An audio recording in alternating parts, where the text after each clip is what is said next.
brought to you by Candid. Candid dusting powder, 4 skin problems का एक expert solution. Candid dusting powder, हटा खुजली, लगा कैंडिड। तमिलनाडु में किसकी सरकार बन रही है? कहीं डीएमके एआईएडीएमके मिलकर सरकार तो नहीं बना रहे हैं। आखिर कब विजय की सरकार बनेगी? इन सारे सुगबुगाहटों पर अब विराम लग चुका है, क्योंकि टीवीके के विजय अब फाइनली सरकार बनाने जा रहे हैं। इस बारे में आगे क्या अपडेट्स हैं हम शुभम से जानते हैं। जी शुभम।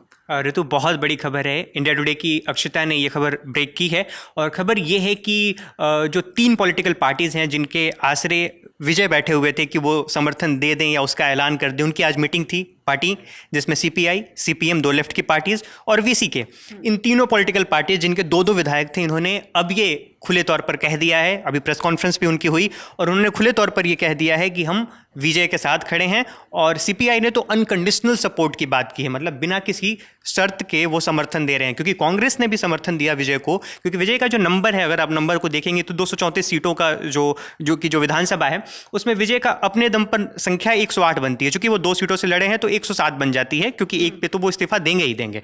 तो अब उनको 11 चाहिए था, जिसमें 5 कांग्रेस ने दे दिया था, लेकिन कांग्रेस ने कुछ शर्तों के साथ समर्थन दिया था। शर्त क्या थी? शर्त ये थी कि आपको किसी भी कम्युनल फोर्सेस के साथ में, मतलब उनका मुराद था कि एनडीए, बीजेपी, उनके इर्द गिर्द कोई भी जो पॉलिटिकल पार्टीज है उसके साथ आप गठबंधन किसी भी बिंदु पे नहीं कर सकते हैं।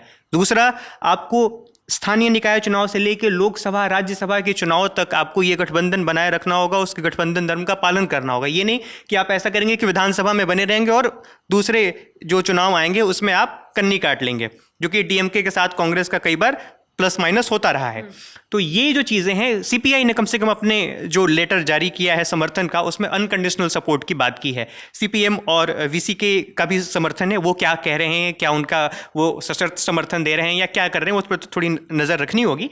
लेकिन ये क्लियर हो गया है कि 118 जो नंबर है वो बन गया है। 118 के आप समझिए कि 108 अगर उनको मान ले और 5 कांग्रेस के 113 और 6 इनका, तो 119 बन जाएगा। लेकिन चूंकि वो 2 सीट से लड़े हैं तो 118 सीटों पर ये ग्राफ बन गया है और विजय अब सीएम तमिलनाडु के बनेंगे।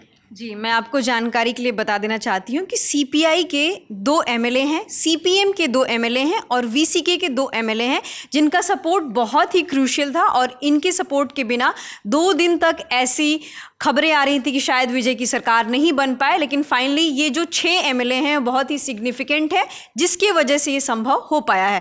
आप ब्रीफली क्विकली उन सबके नाम बता दें। हाँ, नाम तो थोड़ा उच्चारण का मसला हो सकता है, इसलिए मैं मोटे तौर पे आपको बता देता हूँ। कम्युनिस्ट पार्टी 2 सीटों से जीती थी। एक थल्ली सीट है और एक और सीट है जिसका मैं नाम ठीक से अभी पढ़ नहीं पाऊंगा, क्योंकि वो पढ़ूंगा तो उच्चारण ऊपर नीचे हो जाएगा। नहीं बता लेकिन दीजिए हमारे दर्शकों को। ये थिरुथुरापंडी, हाँ, ये सीट है पंडी, हाँ, थिरुथुरापंडी। तो ये थलई सीट से रामचंद्रन टी जीते हैं और जो दूसरा सीट जिसका मैंने नाम लिया वहां से मुरीमुथु के जीते हैं। इसी तरीके से सीपीएम से जो 2 विधायक जीते हैं उसमें एक सीट है केलीवेल्लूर, यहाँ से लता टी जीती हैं और दूसरी सीट है पद्मनाभपुरम, उससे चेल्लस्वामी आर जीते हैं। जो वीसीके पार्टी है ये तमिलनाडु की राजनीति में दलित राजनीति का एक अहम नाम है, ठीक है। 90 के दशक में जो वहाँ पे दलित राजनीति का एक उभार हुआ और जो चीज़ें वहाँ पे शेप ली, उसमें ये बड़ा नाम है। और इस पार्टी वीसीके हम लोग आसानी से कह जाते हैं। वीसीके का जो फुल फॉर्म है वो है विदुथलई चिरुथाईगल काच्ची, ठीक है। काच्ची वहाँ पे दल को कहते हैं ना, पॉलिटिकल पार्टी को शायद कहते हैं, दल को कहते हैं।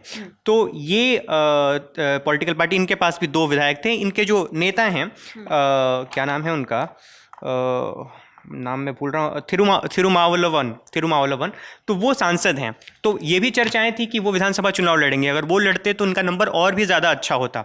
लेकिन इनके पास 2 ही विधायक जीते और इस तरह से ये समर्थन दे रहे हैं। तो वो जो एक सपना या एक जो सुगबुगाहट थी कि डीएमके एडीएमके की भी सरकार बन जाएगी, क्या उनके जो विधायक हैं एडीएमके के वो पुडुचेरी में किसी रिजॉर्ट में रुके हुए थे, तो वो सारी चीज़ें अब ध्वस्त होती हुई नज़र आ रही हैं, क्योंकि विजय की सरकार बन रही है, इसमें अब कोई शक शुबा नहीं है। तो जैसा कि शुभम ने वीसीके के बारे में बताया, मैं ब्रीफली 2 लाइन और ऐड करना चाहूँगी। 1982 में वीसीके तमिलनाडु की पॉलिटिक्स में आई और शुभम ने ऑलरेडी बता दिया है कि ये दलित लेड पॉलिटिक्स करती है और सोशल जस्टिस के मुद्दों को उठाती है और इनका चुनाव चिन्ह पॉट है जिसको लोकल लैंग्वेज में पनाई कहते हैं। तो फिलहाल अभी तक हमारे पास इतनी जानकारी है, आगे जो भी अपडेट्स आएंगे हम आप तक पहुंचाते रहेंगे। देखते रहिए दिल ललन टॉप।